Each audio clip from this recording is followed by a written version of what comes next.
The yellowed aunt trembled between Esperanza's fingers as she heard footsteps approaching along the marble hall. It was 3 in the morning, and the Whitmore mansion in Beverly Hills had never felt so silent as on that night, one that would change 2 lives forever. The 42-year-old Bolivian house clutched to her chest, the only thing managed to save before the federal agents sealed off every room in the estate. On the other side of the mahogany double door, Charlotte Whitmore was collapsed on an Italian velvet sofa, still wearing the Armani suit she'd worn to court just hours earlier. Her usually immaculate blonde hair hung in disarray over a face streaked with mascara. At 35, the heiress who once ran a $2.8 billion investment had lost everything in a single hearing. Tax fraud, money laundering, offshore account. The charges echoed in her mind like hammers smashing glass. Esperanza had known every corner of that house for 8 years. She cleaned the same mirrors where Charlotte practiced her speeches for shareholders, vacuumed the same Persian rugs where her employer paced barefoot during important calls, and organized the same documents that were now being confiscated by the FBI. But there was one thing the federal agents hadn't found, something Charlotte's mother had entrusted only to her. The door opened slowly. Charlotte lifted her reddened eyes and saw Esperanza standing in the doorway, holding an aunt that looked as if it had traveled through decades. The light from the crystal chandelier cast soft shadows across the Bolivian woman's face, revealing the quiet determination always defined. "Miss Charlotte," Esperanza murmured, her voice heavy with the accent she had never fully managed to hide. "Your mother, she asked me to keep this safe. She said I should only give it to you if the day ever came when you lost everything." Charlotte frowned, trying to process the words through the fog of despair clouding her thoughts. Margaret Whitmore had died 3 years ago, taking secrets to the grave that her daughter never suspected existed. What could she have left with the house? Something she hadn't trusted to even the most expensive lawyers in Los Angeles. Esperanza stepped forward carefully, as if she were carrying something. Her hand, calloused from years of house, contrasted with the tenderness with which she held the envelope. "She said you'd understand when the time came, that you would know what to do." The envelope felt heavier than Charlotte expected. In the upper corner, she recognized her mother's elegant handwriting. "For Charlotte, when the world falls apart." Beneath, a date from 8 years early, right when Esperanza had first started working in the house. Before we dive into this story, let us know in the comments where you're watching. Alright, now, enjoy the story. Charlotte tore open the seal with trembling hands. Inside, she found a handwritten letter, faded photograph, and a small golden key she didn't recognize. The photograph showed her mother as a young woman, hugging another woman, indigenous feet. They were both smiling in front of a modest house that definitely wasn't in Beverly Hills. "My dear Charlotte," the letter began. "If you're reading this, it means the house of cards we built has finally collapsed. But before you lose hope,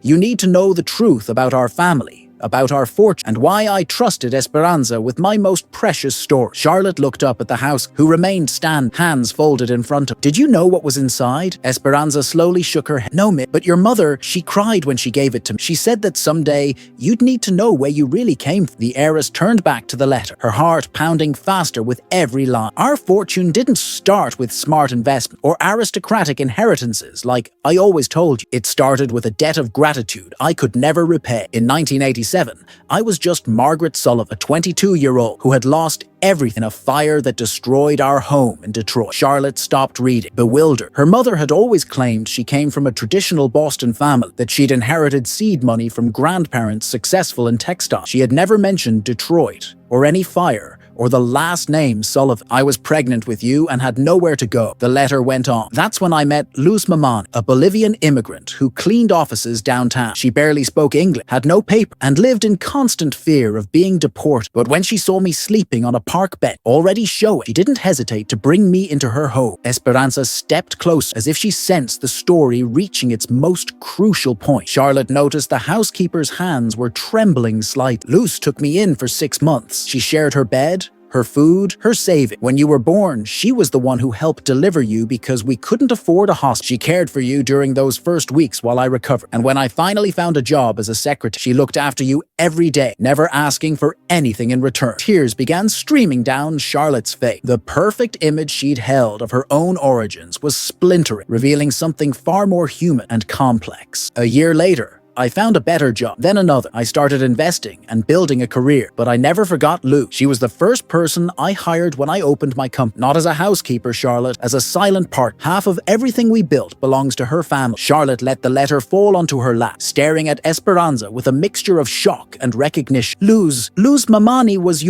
my mother." Esperanza finished, her voice thick with emotion. She passed away 5 years ago, but before she left, she told me everything. She said that one day you would need to know the truth. The heiress felt the world tilt around. Everything she'd believed about her family, her fortune, her identity was being rewritten in that moment. And the woman she'd always seen as just an employee had, in fact, been her savior. Before we dive into this story, tell us in the comments, where are you watching? All right, now sit back and enjoy the story. Charlotte held the golden key up to the light, trying to make sense of the symbols engraved on its surface. They were characters she didn't recognize, maybe Quechua or Aymara, languages her Stanford education had never even touched. The irony wasn't lost on one of the most powerful women on Wall Street was discovering that her origins were to a culture she had always overlooked. Esperanza, she said, her voice still unsteady. Your mother, did she leave anything for you? Anything that could explain this key? The Bolivian housekeeper walked over to the panoramic window overlooking the lights of Los Angeles. Her hands moved slowly to her neck, where she pulled out a thin chain hidden beneath her blouse. Hanging from it was a small silver case, no bigger than a mat, etched with delicate, hand-carved detail. My mother said that when the time came, I'd know what to do, Esperanza murmured, unlocking the case with fingers that knew every groove in the metal. She carried this for 20 years, ever since she left Potosi. From the little case, Esperanza took out a second, identical to the one Charlotte was holding. But there was more. A hand-drawn map on parchment paper showing what looked like the layout of a house, and a small photograph of 2 children playing in a dirt court. Charlotte stepped closer to study the map. She recognized the outline instantly. It was her own mansion, but sketched from a perspective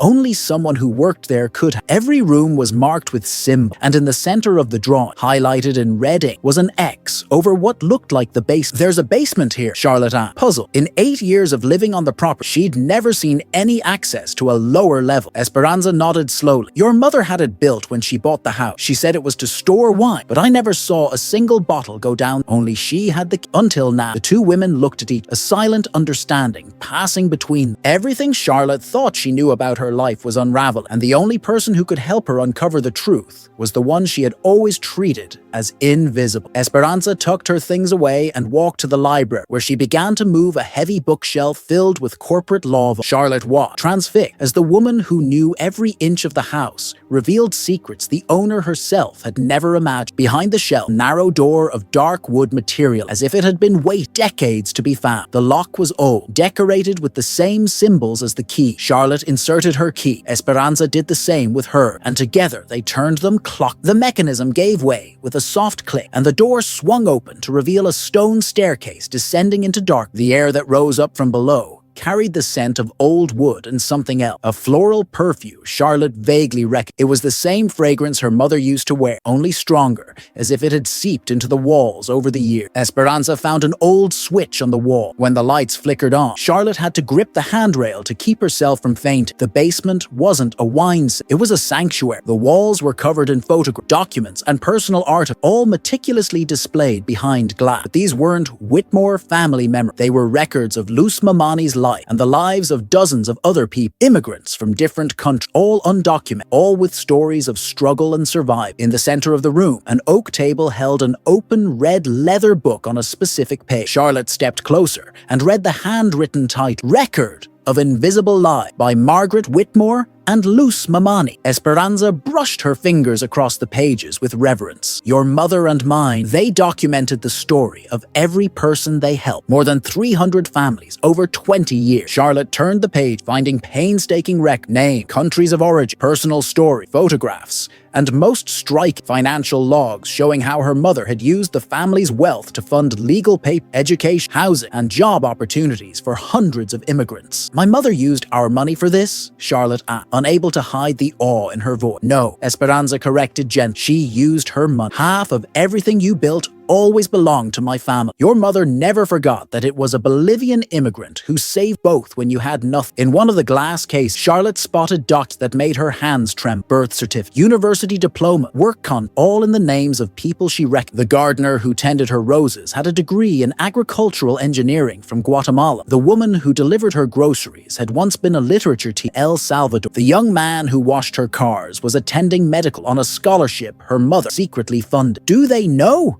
Charlotte asked, pointing to the file. Some of them do, others don't. Your mother believed that dignity shouldn't come with the burden of forced gratitude. She helped because it was the right thing to do, not because she wanted to be worshipped. Charlotte kept walking through the sanctuary, uncovering layer after layer of a parallel life her mother had built, hidden from the spotlights of Beverly Hills. There were letters of thanks in Spanish, Portuguese, Arabic, and French, photographs of graduation, weddings, and birth. Moments of joy people she'd never even known were part of her story. In one corner of the base, she found something that made her stop complete. A small table with 2 chairs where it was clear her mother and Luz used to sit and plan. On the table lay a map of the United States, covered in colorful pins, each one marking a family help, a life transformed. They met here? Charlotte asked, running her fingers over one of the chairs. Every Thursday night for 18 years, Esperanza said. Your mother would come down after you went to sleep. They planned how to use the company's money to make the biggest impact they could, always in secret, always protecting the identities of the people they helped. Charlotte sat in the chair that had once belonged to her mother, trying to imagine the conversations that had happened in that hidden room. 2 women from completely different worlds, bound by a shared experience of vulnerability, building a network of solidarity she'd never known existed. At the back of the record book, she found a section titled Future Plan. The final entry was dated 3 years early, just months before her mother died. Charlotte isn't ready yet to learn this part of our story, but when she is, Esperanza will know it's time. I trust she'll understand that our true wealth was never in the bank. Charlotte remained seated in her mother's chair for a long time, absorbing the magnitude of what she had uncovered. The silence of the basement was broken only by the soft hum of the old lights and the steady breathing of Esperanza, who waited patiently on the other side of the table. Why did you never tell me? Charlotte finally asked, lifting her eyes to meet the calm gaze of the Bolivian woman. Esperanza sat down in the chair that had belonged to her mother, a gesture that carried decades of trust, quiet, intimate, because you weren't ready to hear it. Your mother knew. She said you'd have to lose everything first to understand what truly mattered. The words landed in Charlotte's chest like a prophecy fulfilled. That morning, she had woken up as one of the most powerful women in Los Angeles. Now, sitting in a hidden base, she was realizing her entire identity had been built on a foundation of generosity she'd never even known existed. Esperanza opened a drawer in the table and took out a smaller envelope sealed with red wax. Your mother left this as well. She said you should read it after you'd seen the basement. Charlotte broke the seal carefully. The letter was shorter, but each word felt like it had been chosen with surgical precision. Charlotte, if you've come this far,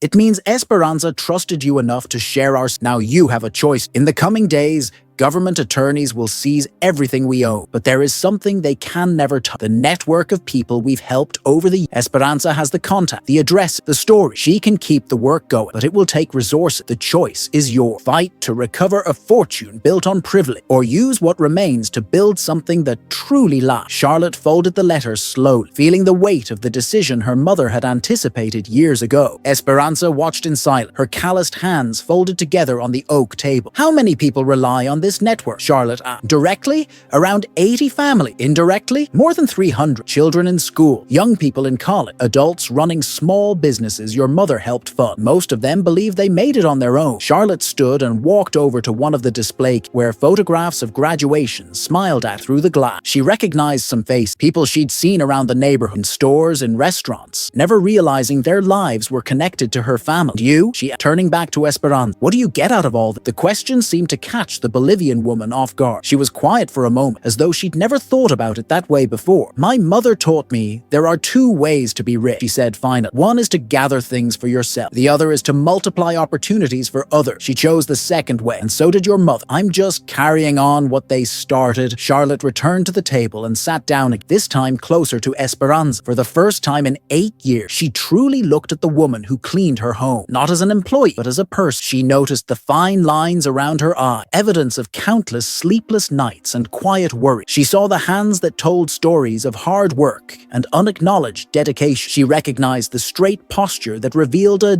dignity unbroken by years of social invisibility. Do you have children? Charlotte asked, realizing she'd never once asked such a basic question in all their time together. Esperanza's face brightened for the first time that night. 2. Miguel is 17, a high school senior. He wants to study engineering. Sophia is 14. She dreams of becoming a doctor. They don't know about They think I just work as a housekeeper. Where are they now? At home, studying. Miguel has a math exam tomorrow. Sofia is working on a project about immigration for her history class. Esperanza gave a wry smile. She doesn't realize she's writing about her own family. Charlotte felt a pang of guilt as she understood there were two children whose existence she had never even considered. Children of the woman who knew every corner of her house, but whose personal life was a complete mystery. Do they have papers? Yes, they were born. They're Americans. Esperanza's voice carried a pride mixed with relief. They'll never have to go through what I went or what my mother did. Charlotte opened the record book again, this time searching for Esperanza's story. She found it on page 47, Esperanza Mamani, arrival, 2003. 8 months pregnant, father of the children, unknown, stated, undocumented, no resource, speaks only basic Spanish. Action, emergency documentation, medical assist, temporary housing, English class. Further down,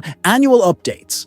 2004, Miguel born health. Esperanza began vocational training in professional cleaning. 2007, Sofia born. Esperanza received green card through regularization. 2010, Esperanza officially hired by Whitmore Industries. 2015, Miguel joined a gifted student program. 2018, Sofia awarded a scholarship to a private school. My mother paid for your children's education, Charlotte said. Not as an accusation, but as a simple fact. She invested in their future. Esperanza correct, just like Luz invested in yours. It's a psych, Charlotte. Each generation helps the next climb one more rung. Charlotte closed the book and looked around the base with new eyes. It wasn't just an archive of good deeds. It was the record of a philosophy her mother had lived by in secret. 2 decades. Every photo, every document, every thank you letter was evidence of a deliberate choice to use privilege to create opportunity. The feds will seize everything tomorrow, Charlotte said, pulled back into the reality of the moment. The house, the accounts, the investments. But this place doesn't officially exist, Esperanza finished. Your mother built it without permits, without record. Technically, it's just a storage base. Charlotte walked over to a wall, covered in photographs of children in school uniforms. Dozens, smiling faces, each one representing a life touched by her family's quiet generosity. If I decide to keep this going, she said slowly, how would it work? I don't have access to company resources anymore. Esperanza joined her in front of the wall of photos. Your mother planned for that too. There's a separate account in a bank in the Cayman Islands. It's not in the company's name, so the government can't seize it. There's enough there to keep the network running for 5 years. Maybe longer if we're careful. Do you have access to that account? We both do. Your mother said any important decisions should be made together. 2 keys, 2 signatures, 2 perspectives. Charlotte turned to look at Esperanza fully. For the first time,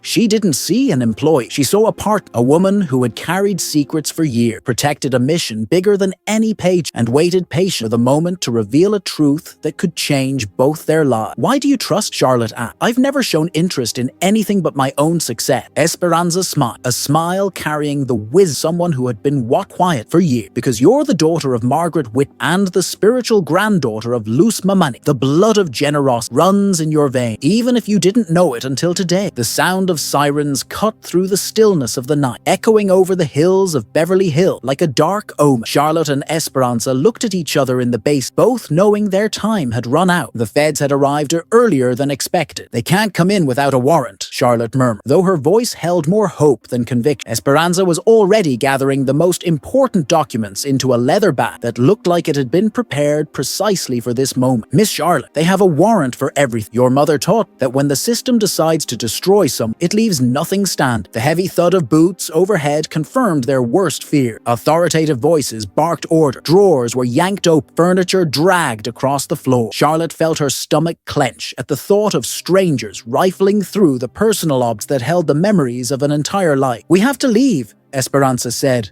shutting off the basement lights. There's a back exit through the garden. Your mother had it built for exactly this. Charlotte hesitated, taking one last look at the sanctuary she'd discovered only hours before. All those lives documented, all those stories of hope and transformation were about to be buried again. This time, she would carry the weight of that responsibility. They climbed the stairs in silence, Esperanza leading the way through hallways Charlotte thought she knew by heart. The Bolivian woman slid aside a false panel in the pantry wall, revealing a narrow passage that led directly to the back garden. The cold Los Angeles night greeted them with a breeze, carrying the scent of the rose Charlotte had never really noticed before. Esperanza guided her along a path between the plants, carefully avoiding the spots illuminated by security floodlights. My car is parked on the next street, Esperanza whispered. I always leave it just in case. As they walked, Charlotte couldn't stop thinking about the 80 families who depended on the secret net, children who would wake up that morning unaware that their futures had been put at risk. College students who would soon learn their scholarships could vanish. Small business owners who'd lose the quiet financial support that had kept them afloat. Esperanza's car was a 10-year-old Honda Civic, the paint scuffed in place, with a faded bumper sticker that read, "My child is an honor student." Charlotte had never once paid attention to her employee's car, too focused on her own fleet of luxury vehicles. "Where are we going?" Charlotte asked. She settled into the past, which smelled faintly of lavender. A small image of Our Lady of Copacabana hung from the rearview mirror. "To my house. It's the only place they won't think to look. At least not right away." Esperanza started the engine, which purred smoothly despite the car's age. "But first,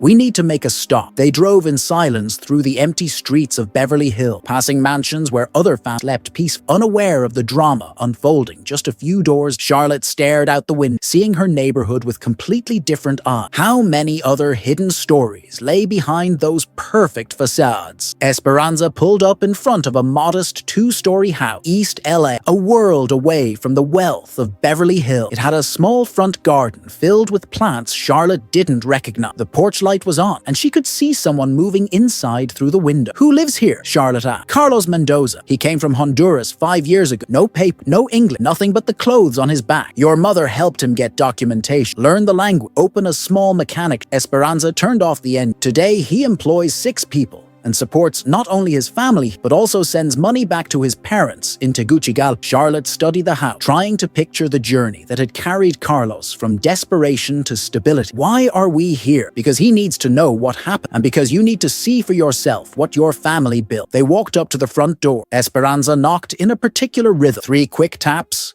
a pause, 2 slower ones, clearly a code that had been in place for a long time. The door opened to reveal a man around 30, his hands stained with grease and exhaustion etched into his face. But when he saw Esperanza, his eyes lit up. He spoke rapidly in Spanish, words Charlotte didn't understand, though the worry in his tone was unmistakable. "Carlos, this is Charlotte," Esperanza said in English so she could follow. "Margaret's daughter." Carlos's face changed completely. He looked at Charlotte with a mix of reverence and gratitude that made her feel profoundly uneasy. Without a word, stepped aside and motioned for them to come in. Inside, the house was simple but spot. Family photographs covered the wall, moments of joy that stood in stark contrast to the modest surrounding. In the center of the living room, something caught Charlotte's eye, a framed photo of her mother among others, showing Carlos at different stages of his life in the US. "Your mother saved my life," Carlos said in careful English, each word measured and sincere. "When I got here, I was sleeping under a bridge. I was afraid of everyone. She found. She gave me a chance." Charlotte stepped closer to the photographs, studying the images that traced Carlos's transformation. In the first, he looked like a scared boy, too thin, wearing clothes that didn't fit. In the ones that followed, she could see confidence slowly taking root in his eye, muscle built through honest work, a smile that gradually became real. "She never asked for anything in return," Carlos continued. "She just said, when you get back on your feet, help someone else do the same. Now I do. I've already helped 12 people find work, in my shop or somewhere else." Esperanza translated a few more things Carlos said in Spanish, explaining that he wanted to show Charlotte something important. He led them to a small office in the back of the house, where a simple desk was covered in neatly organized papers. "These are the records of everyone I've helped," Carlos explained, pointing to carefully labeled folders. "Names, story, where they're working now. Your mother taught it's important to document the good we do, to remember that every life matters." Charlotte flipped through one of the folders, finding stories that echoed Carlos, immigrants who had arrived with nothing and were now contributing members of the. Each file included a before and after photo, showing transformations that ran deeper than appearances. "Carlos," Charlotte said, feeling the weight of her responsibility grow heavy every word. "You need to know that things are going to change. The government seized all my family's resources. I don't know if we'll be able to keep helping like before." Carlos's face darkened, not with fear, but with resolve. "Miss Charlotte, your mother taught us that this network doesn't only depend on money. It depends on people who care about each other. If you can't help financially anymore, then we will. That's what a real family does." His words hit Charlotte like a punch to the chest. All her life, she'd believed power meant controlling wealth. But here, in this humble how. A man she'd never met was offering her support in her most vulnerable hour. Esperanza gently touched Charlotte's arm. This is what your mother wanted you to understand. She didn't build a network of dependence, she built a family. If you believe that love and solidarity can transform lives, share in the comments your own story of helping or being helped by someone. When Charlotte and Esperanza arrived at the Mamani family's home in LA, the contrast with Beverly Hills was impossible to ignore. The two-story house, painted a soft blue with white trim, sat on a street where the homes pressed close together, each maintaining its own character through small garden and decoration that told stories of many cultures. Esperanza pulled into the narrow driveway and turned off the end. "My kids are asleep," she whispered. "Miguel has to be up at 6 to work at the bakery before school. Sophia studies late every night because she dreams of earning a full scholarship to college." Charlotte followed Esperanza through the back door into a small but impeccably organized kitchen. The smell of cinnamon and homemade bread still lingered in the air, mingling with the rich aroma of Bolivian coffee that Esperanza brewed every morning. On the table, math and history books were stacked neatly beside an old computer, clearly shared between the two teenagers. "Sit," Esperanza said, gesturing to a simple wooden chair. "I'll make coffee. We have a lot to talk about before sunrise." As Esperanza moved around the kitchen with the quiet efficiency Charlotte had watched for years in her own home, the heiress took in the detail. Photographs covered the refrigerator. Miguel in his work uniform, grinning beside an industrial oven. Sophia holding a science trophy. Both kids hugging at a graduation ceremony Charlotte didn't recognize. "That's from my English course graduation," Esperanza said, noticing Charlotte's gaze. "It was the first time I could understand an entire ceremony in English. Miguel used to translate for me, but that day, I understood every word." Charlotte picked up the photo, studying the pride shining on Esperanza's face. It was an expression she'd never noted all the years the woman had worked in her house. Not because Esperanza never felt pride, but because Charlotte had never looked closely enough to see it. The coffee Esperanza served was unlike anything Charlotte had ever tasted. Rich earth, full of depth, that seemed to carry the essence of the Bolivian mountain. "It's Yungas coffee," Esperanza explained. "My cousin sends it from La Paz. It's the only thing that still connects me physically to home." "Do you miss Bolivia?" Charlotte asked, realizing that in 8 years she'd never thought to ask the simplest question. Esperanza sat across from her, wrapping her hands around her mug as if to draw strength from its warmth. "Every day. But not the Bolivia I left. That place doesn't exist. I miss the Bolivia of my dream, where my children could have a future without choosing between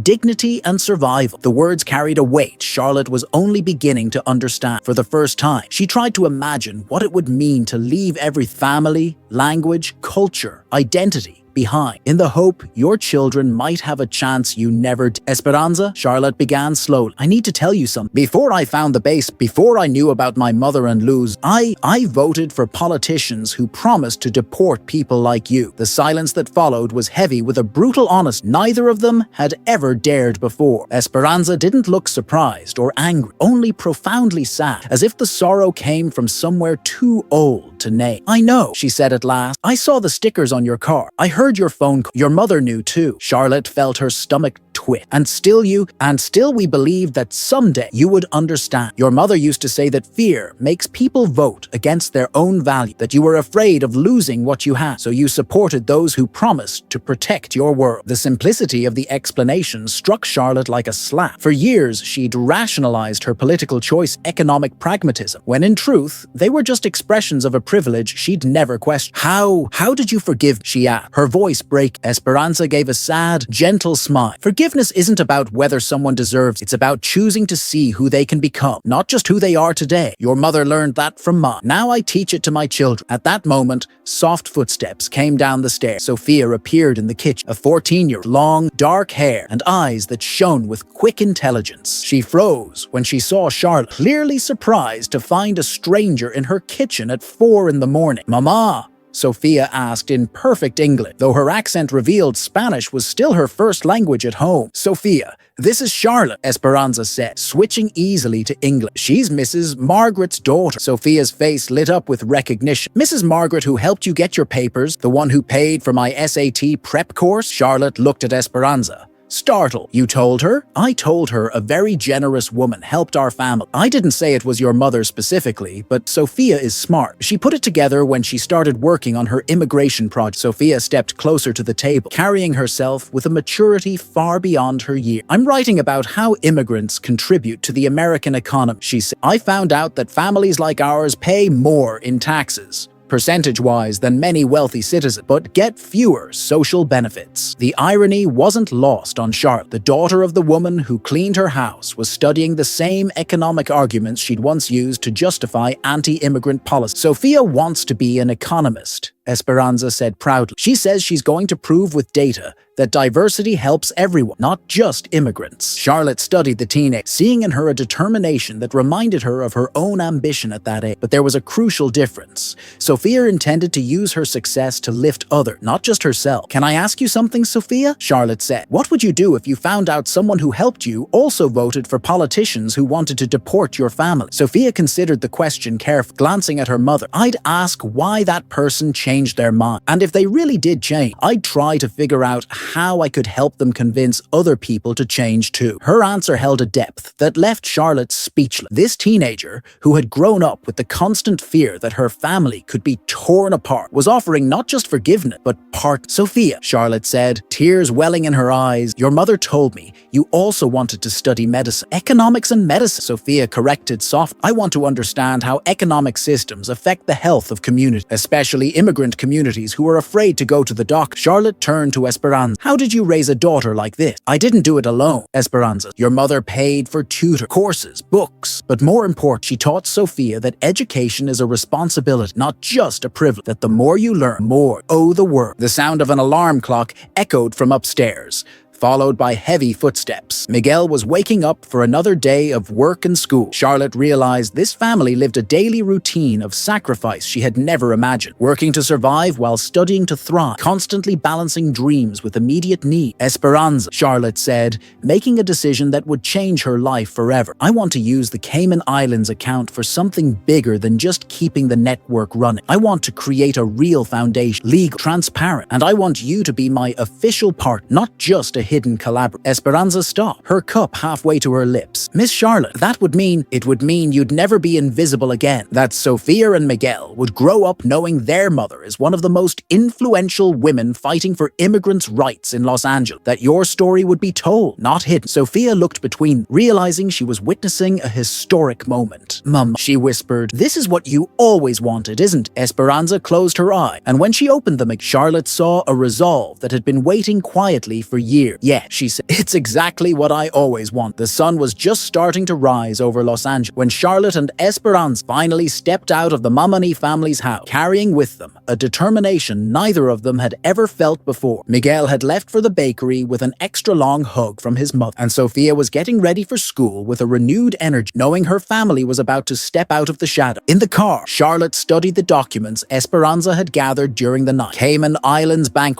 contact lists from the support net, and a detailed plan Margaret and Luce had developed for exactly this moment. Each page revealed the depth of foresight the two women had poured into protecting their legacy. "Esperanza," Charlotte said, closing the fold, "before we build this foundation, there's something I need to do, something I should have done years ago." They drove back to Beverly Hills, where the Whitmore mansion was now surrounded by yellow FBI tape and official vehicles. Charlotte watched her former home through the windshield, seeing federal agents hauling boxes of documents and computer. It was surreal to witness her life dismantled by strangers. "We're not going in. We're going to the company. There's something I have to do publicly." The Whitmore Industries building in downtown Los Angeles was a 40-story glass tower Charlotte had once thought of as her real home. Now, with the assets frozen and operations suspended, it looked like an empty monument to an empire she had built on foundations she hadn't fully understood. Esperanza parked in the underground garage, where their modest car looked almost out of place in the rows once reserved for executives' Ferraris and Bentley. They took the service elevator up, a small irony Charlotte couldn't ignore, now relying on the same pathway she'd never noticed before. The 38th floor,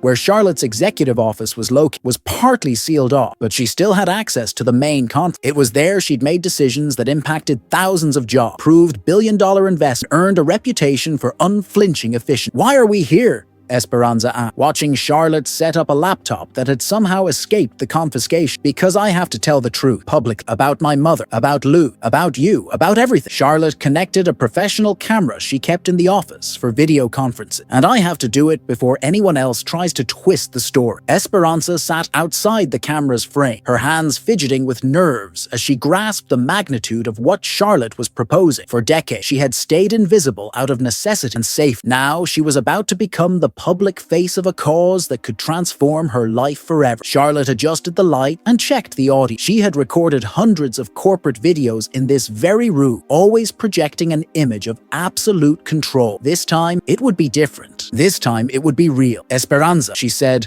looking directly at the woman who had become her partner. I want you in this video. I want the world to see your face, to hear your voice, to know your story. Miss Charlotte, I don't know if you spent 20 years being invisible to protect your family. Now it's time to be seen to protect every other family. Trust the way I learned to trust you. Esperanza drew a deep breath, stood up, and joined Charlotte in front of the camera. For the first time in decades, she wasn't cleaning, organizing, or serving. She was standing as an equal, ready to tell her own story. Charlotte pressed the record button and looked straight into the lens. My name is Charlotte Whitmore. Until yesterday, I was the CEO of a $2.8 billion investment company. Today, I'm here to tell a truth I should have shared a long time ago. She paused, letting her vulnerability come through. This is Esperanza Maman. For 8 years, you knew her as my housekeeper. Today, I want you to see her for who she really is. My partner, my teacher, and the keeper of a legacy my family built in secret for 2 decades. Esperanza looked into the camera, her eyes revealing a strength that had been hidden behind years of necessary discretion. My name is Esperanza Maman. I am Bolivian, the mother of 2 American children. For 20 years, I helped manage a net transformed hundreds of lives of undocumented immigrants. Charlotte continued, her voice gaining confidence with every word. My mother, Margaret Witt, didn't build our wealth through clever investments. She built it through a partnership with Luz Mamani, Esperanza's mother, who saved her when she had nothing. Half of everything our family owned always belonged to the Mamani family. The video went on for 15 minutes, with Charlotte and Esperanza switching between English and Spanish. They shared specific stories of people they'd helped, displayed documents proving the reach of their net, and explained how they planned to turn the secret operation into a legal, transparent foundation. The government seized our assets because they uncovered irregularities in our corporate operation, Charlotte said,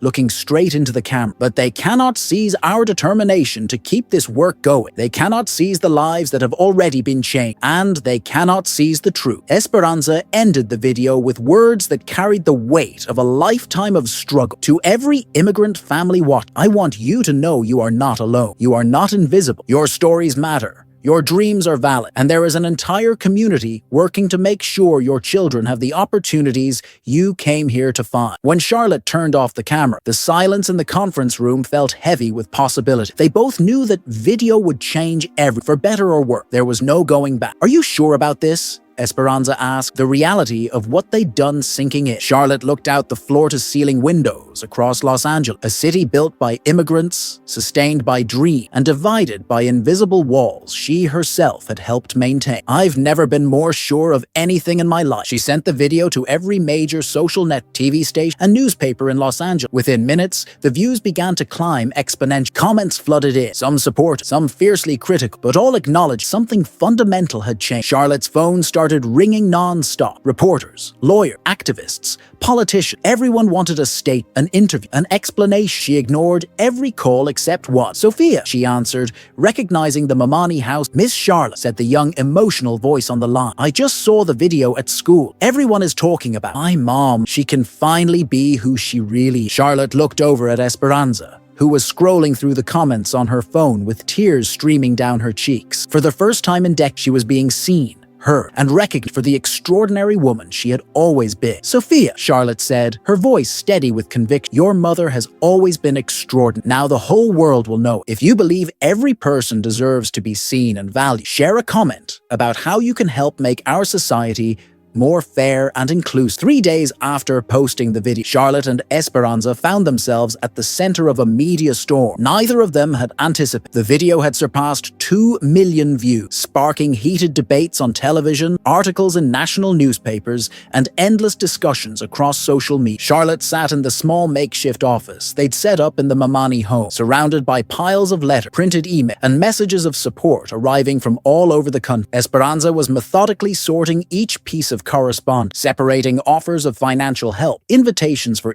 and most important, personal stories from other immigrant families who saw themselves reflected in her journey. Miss Charlotte, Esperanza said, holding an envelope that had come in that morning. This letter is different from the others. The envelope was made of fine paper, bearing the official crest of a law firm Charlotte recognized instantly. Hartwell and Associates, one of the most prestigious firms in Los Angeles. That wasn't what made the letter special. It was the handwriting on the front, an elegant, familiar script that made Charlotte's heart speed up. Inside, there was a handwritten letter and an old photograph Charlotte had never seen. The photograph showed her mother as a young woman, embracing Luz Mamani. But there was a third person in the picture, a middle-aged man with kind eye and a smile that radiated warmth. The letter began in a way she hadn't expected. Dear Charlotte, my name is David Hart. You know me as the attorney who managed your family's business 20 years. But there is something I never told you, something your mother made me promise I would only reveal if the day came when you learned the truth about Luz and Esperanza. Charlotte paused, glancing at Esperanza in confusion. David Hart, he was always just our attorney. He never mentioned knowing your family personally. Esperanza stepped close, studying the photograph intently. Her eyes widened as recognition spread across her face. Miss Charlotte, this man, he used to visit my mother sometimes. She always said he was a friend of Mrs. Margaret, but she never explained who he really was. Charlotte continued reading, feeling the world around her reassemble itself yet again. I am not only the Whitmore family's attorney, I am also Esperanza's biological father. The silence that followed was thick with a revelation that rewrote the story they'd been uncovering by Pete. Esperanza let the letter she was holding slip from her hand, her fingers trembling visibly. When Luz arrived in the United States in 1987, the letter went on. She was fleeing not only poverty, but also an abusive relation in Bolivia. I was a young attorney working pro bono on immigration, helped her with her paperwork, and over the month, we developed a relation that led to Esperanza's birth. Charlotte looked at Esperanza and saw silent tears rolling down her cheek. The complexity of it all was unfolding in layers they hadn't imagined. I wanted to take responsibility, David wrote, but Luz insisted it would be better for Esperanza to grow up not knowing. She was afraid that my position and my social stand complicate her life, especially given her undocumented status at the time. I agreed to support her financially, but in secret. Esperanza stood abrupt and walked to the window overlooking the small garden where Sophia and Miguel had played when they were little. My mother never told me who he was, she whispered. She only said he was a good man who couldn't be with them. There's more, Charlotte said, continuing to read. When Margaret told me about Lut and how she had saved, I realized fate had woven our lives together in extraordinary way. I decided to use my position to protect both families, not only managing the legal business, but also ensuring the immigrant support network operated without drawing attention from the authorities. The letter revealed that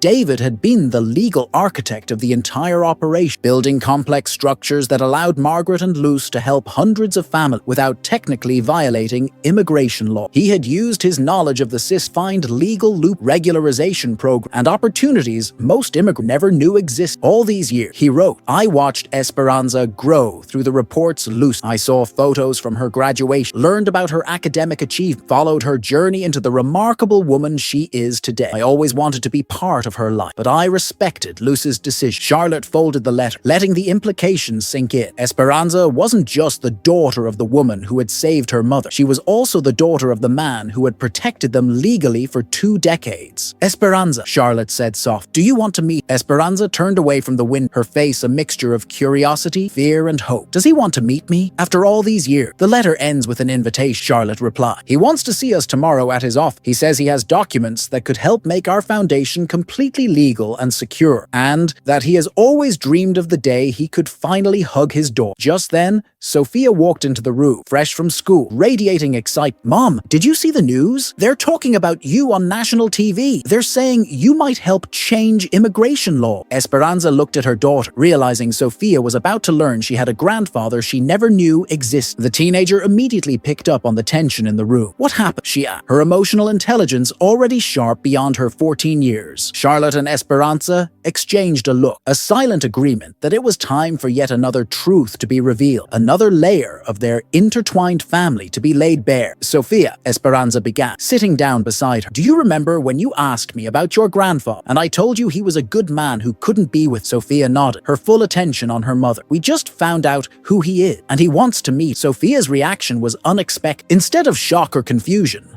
Her face lit up with the calm, inquisitive curiosity she brought to every complicated problem. "Is he someone who can help us with the foundation?" she asked, showing the same maturity that had impressed Charlotte from the beginning. "Yes," Charlotte said, awed by the clarity in the girl's mind. "He's the attorney who protected our family for 20 years, and apparently he's your grandfather." Sophia processed this new piece of their story. Same thoughtful focus she applied to her study. "So our family is even more connected than we thought. Mrs. Margaret saved Grandma Luce saved Mrs. Margaret, and my grandfather protected everyone legally." The way Sophia summed it up so simply revealed a deeper truth. They weren't just a support network born out of necessity. They were a real family, built by conscious choices of love and protection over decades. "Sophia," Charlotte said, "tomorrow we're going to meet your grand. Do you want to come with us?" Sophia smiled, a smile that carried the wisdom of someone who'd grown up understanding that family is defined by love, not just blood. "Of course I want to go. After all, we have a foundation to build, and it sounds like we'll need all the legal help we can get." Esperanza hugged her daughter, realizing Sophia had inherited not just her intelligence, but also her gift for meeting life's revelations with grace. The Mamani family had survived decades of uncertainty by learning how to find strength in the deepest human connection. Charlotte watched mother and daughter holding each other and understood, finally, that she had inherited not just a financial legacy, but a lineage of extraordinary women who had turned every obstacle into an opportunity for growth. David Hartwell's office occupied the top floor of a historic building in downtown Los Angeles, windows that offered a sweeping view of the city that had become home to millions of immigrants over the decades. Charlotte, Esperanza, and Sophia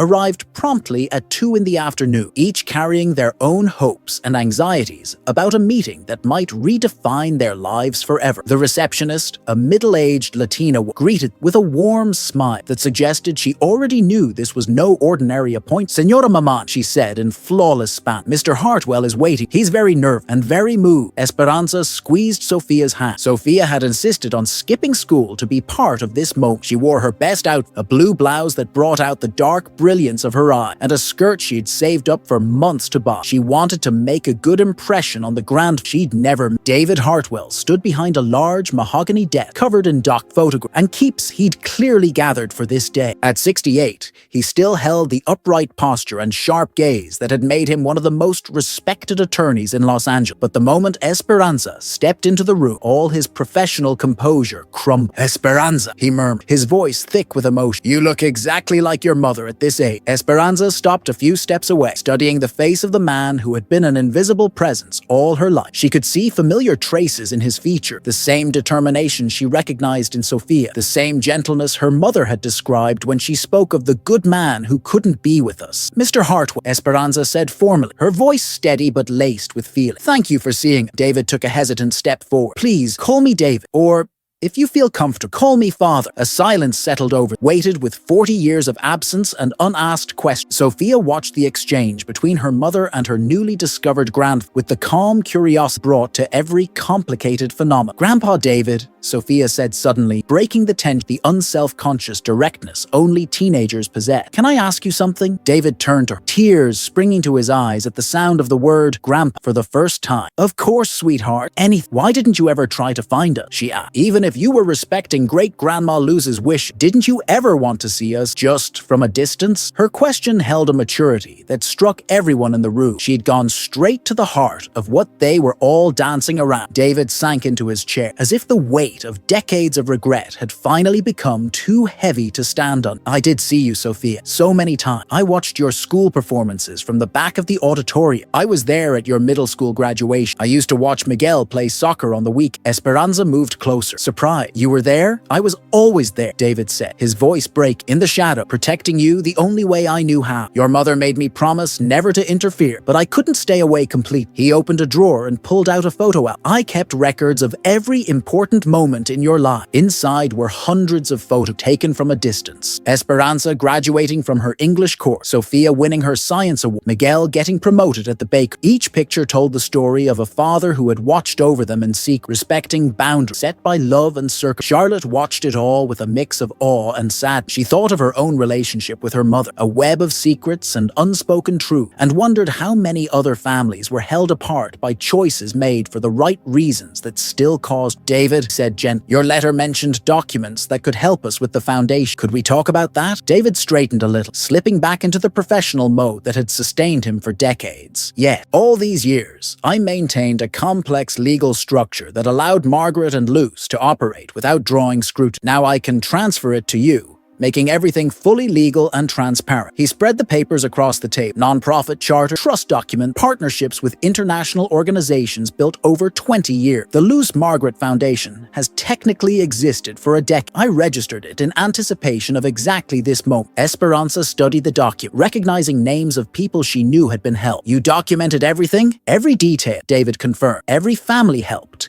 Every dollar spent, every life transformed. We have the data to prove your data that can influence policy and attract major donors." Sophia stepped up beside the table, her analytical mind already spinning through possibility. "Grandpa David, does this mean we could expand, help even more families?" "Much more," David said, his face lighting up at her curiosity. "With the right legal framework and the attention your video has generated, we can turn this into a national movement." Esperanza sank into a chair beside him for the first time since entering the room. "Why did you do all?" she asked softly. "Even though you couldn't be part of our lives, why did you keep protecting?" David looked into her eyes. "Decades of love, unspoken, pouring out at last. Because you are my family. Because your mother taught me that real love means making sacrifices no one will ever see. And because I believe the work you're doing matters more than anything else." Sophia, who had been quietly absorbing every word, suddenly stepped forward and hugged David. "Thank you for taking care of," she whispered, "even when we didn't know you were there." That embrace broke down the last barriers David had built to survive his own regret. He cried openly, holding the granddaughter who was living proof that his sacrifices had meant something. Esperanza watched, her heart twisting with emotions she couldn't fully name. Anger for the lost year, gratitude for the quiet protect, curiosity about what it might have been like to have had a father by her side, but above everything felt relief. Relief in knowing she had never really been alone. "Dav," Esperanza said, rising and stepping closer to him. "I'd like to get to know you, for real, not as an attorney or a silent protector, but as my father." David turned to her, seeing in her face the same strength that had drawn him to Luce so long ago. "I would like that more than anything," his voice hoarse with feeling. The word father seemed to hang in the air like a promise of healing. Charlotte watched this moment of reunion, knowing she was witnessing something far bigger than just one family reconciled. This was the start of an alliance that could change the lives of thousands of immigrant families. "Then," she said, stepping forward to join, "let's build something extraordinary. A foundation that honors Margaret and Luce, that gives voice to people who have been invisible too long, proves that family is something we choose, not just something we're born into." Me,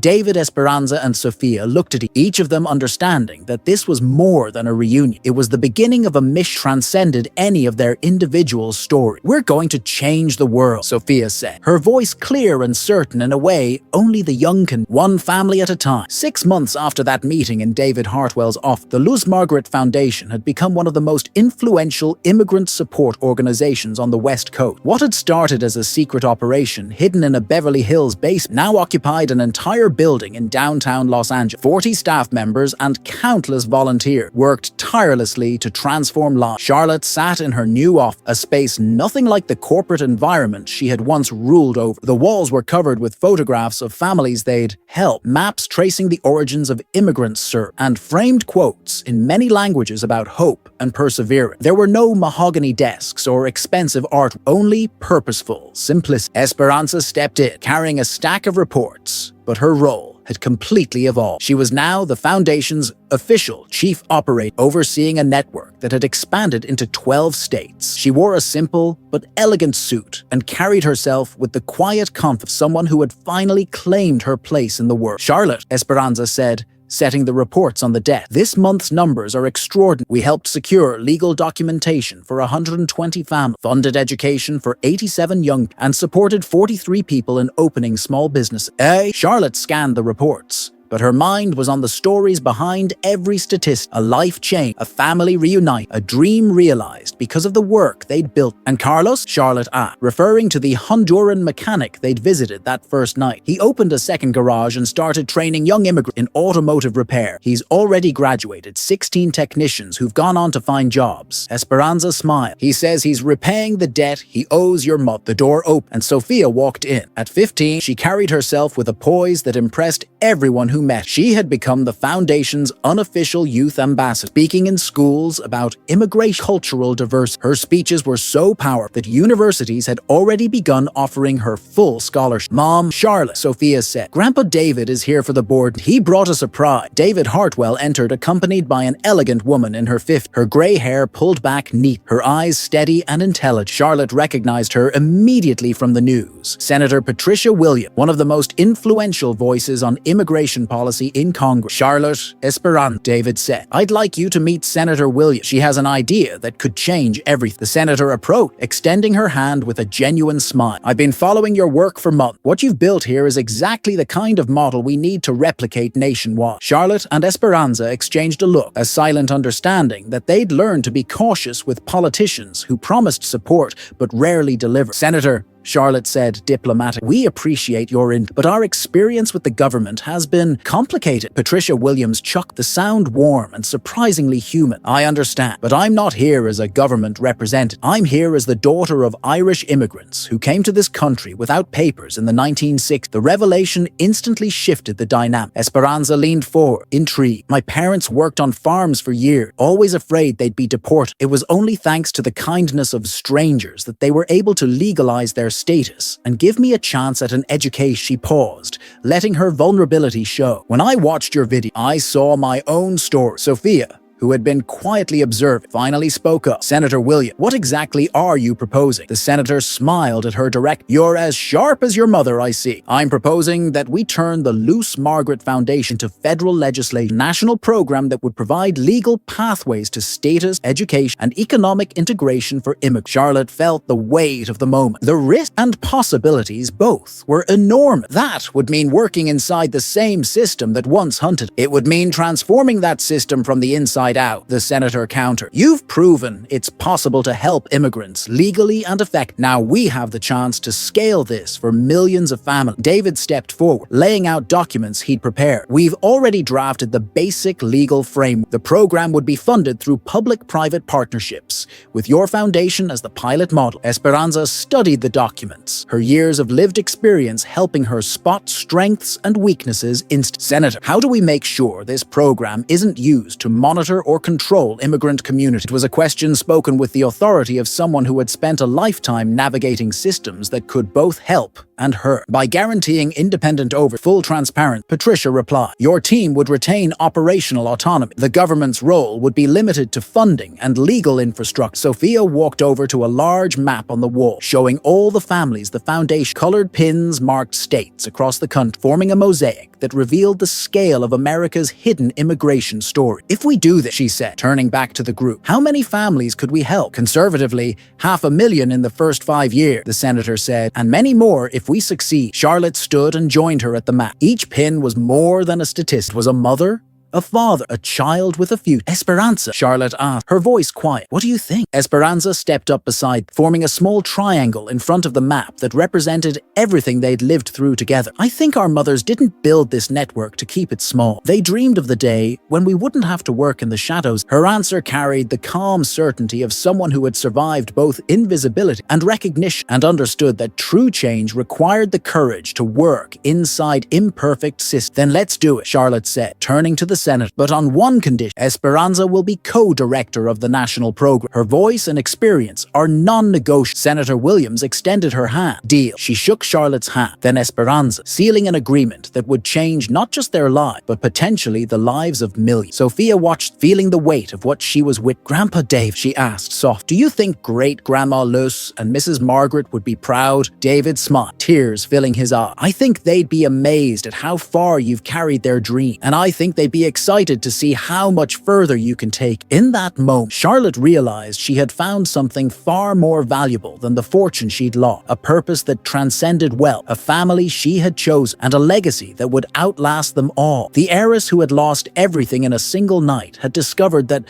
what the Bolivian housekeeper had protected wasn't just a secret, it was the future of a nation built by immigrants who dared to believe their children could thrive without fear. 2 years had passed since Charlotte and Esperanza had transformed a secret net into a national movement. The Luce Margaret Foundation now operated in all 50 U.S. states, with more than 200 employees and thousands of volunteers working tirelessly to ensure that no immigrant family faced the challenges of building a new life alone. Charlotte stood on stage at the Los Angeles Convention before an audience of 3,000 people gathered for the second National Immigrant Integration Symposium. Beside her, Esperanza adjusted the microphone, preparing to deliver the speech that would close 3 days of workshops, panel, and celebrations of success stories. In the front row, Sophia, now 17 and about to start Harvard on a full scholarship, held David's hand. At 70, he had become the present, loving grandfather he'd always dreamed of being. Miguel, now an engineer working in renewable energy, filmed the event to share with colleagues at the graduate program where he was earning his master's. 3 years ago, Charlotte began,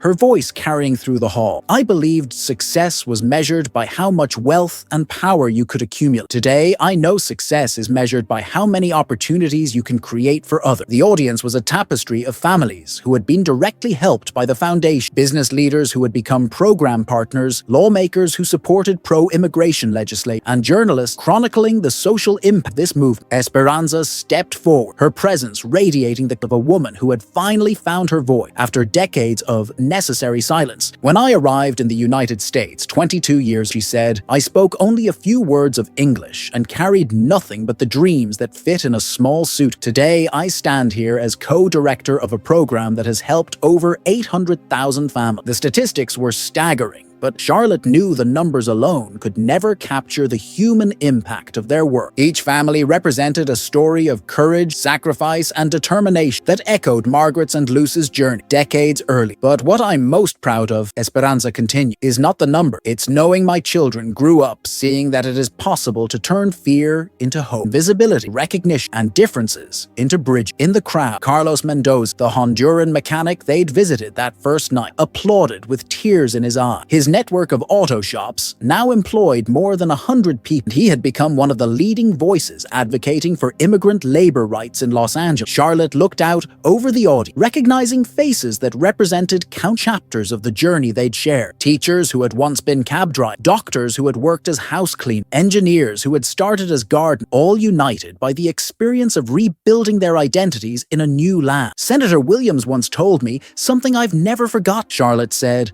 nodding toward the lawmaker sitting in the second row. She said that the United States isn't great in spite of immigration. It's great because of immigration. Every family who comes here doesn't just bring dreams. They bring solutions to problems we don't even know we have. Sophia rose from her and walked to the stage, a gesture unplanned, but instantly understood by everyone in the room as fitting. At 17, she had become one of the most eloquent young voices for immigrant rights in the country. May I say a few words? She asked. Charlotte handed her the microphone with a proud smile. My name is Sophia Maman, she began, her clear voice ringing out over the audience. I am the daughter of a Bolivian immigrant, the granddaughter of an American lawyer who protected our family in secret, and the adopted sister of a woman who lost everything to find out what really mattered. Her description of their unconventional family drew smiles and tears from the crowd, who recognized the beauty in connections that defied traditional definitions of kinship. When I start at Harvard next semester, she continued, I won't just be bringing textbook academic preparation. I'll be bringing the stories of every family this foundation has helped, because those stories have taught me that education without a purpose to serve others is just privilege waste. David stood to applaud his granddaughter, his eyes shining with tears. Beside him,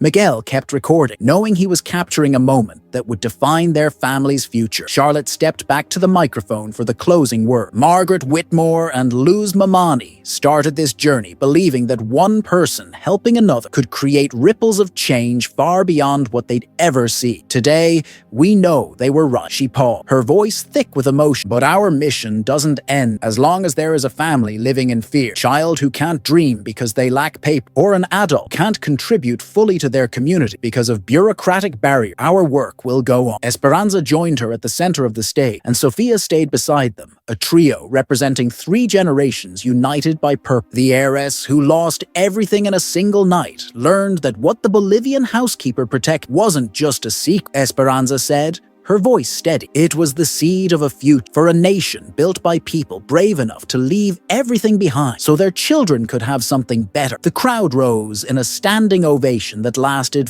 5 minutes, but Charlotte knew the real applause would come in the years ahead, in the lives transformed by the work they'd built together. After the event, the 3 women met in the small garden behind the convention, where they had planted a rose to honor Margaret and Lou. It had flourished, its blossoms blending the colors of the American and Bolivian flag. "Do you think they'd be proud of us?" Sofia asked soft, touching one of the blooms. Charlotte and Esperanza exchanged a look, silent understanding flowing between as it had thousands of times before. "I think they'd be surprised," Charlotte said. "They planted a seed, hoping it would grow into a tree. We grew an entire forest." Esperanza smiled, gazing out over the Los Angeles skyline where millions of people from hundreds of countries built their lives every day. "And the forest keeps growing. Every family we help plants new." Sofia looked at the 2 women who had become her mentor, her mother, her example how to turn pain into purpose. "When I have children, I'm going to tell them the story of the heiress who lost everything and the housekeeper who protected what really mattered.